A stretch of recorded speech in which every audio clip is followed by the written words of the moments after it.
नमस्कार, डिजिटल हरियाणा पर आपका स्वागत है। मेरा नाम मोहित गोयत है।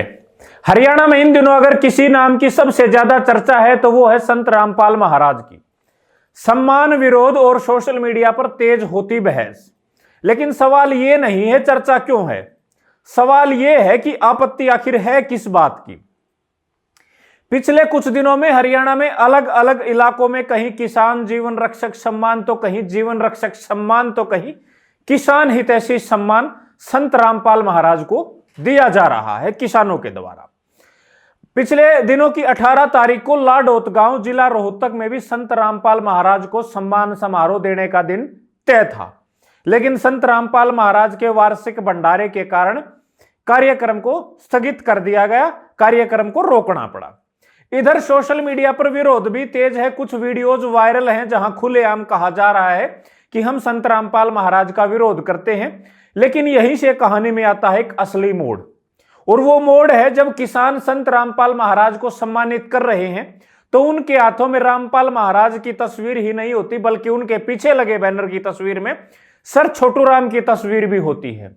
क्यों? क्योंकि किसान जानते हैं छोटू राम ने किसानों के लिए संघर्ष किया था और अब रामपाल महाराज ने संकट की घड़ी में किसानों का साथ दिया है। पिछले दिनों हरियाणा में आई बाढ़ ने खेत डूबे, फसलें नष्ट हुई और सरकार व्यवस्था में जुटी थी, लेकिन कई इलाकों में किसान अकेला पड़ गया था।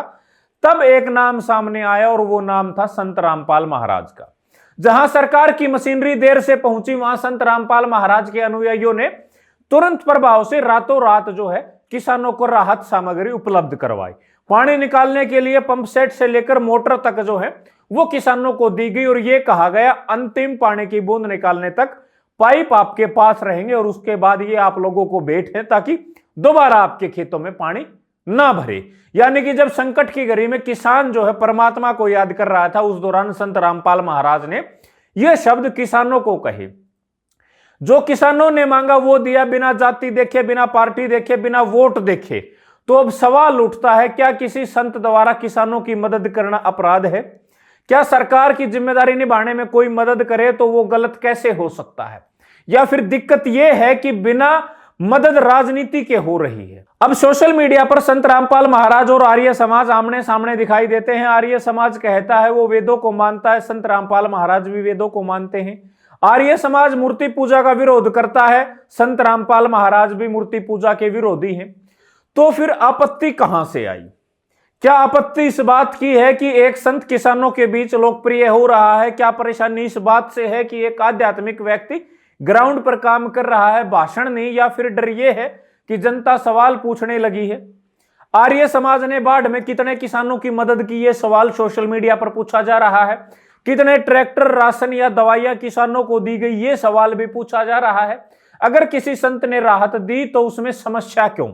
ये सवाल जनता पूछ रही है सोशल मीडिया पर विरोध के बीच।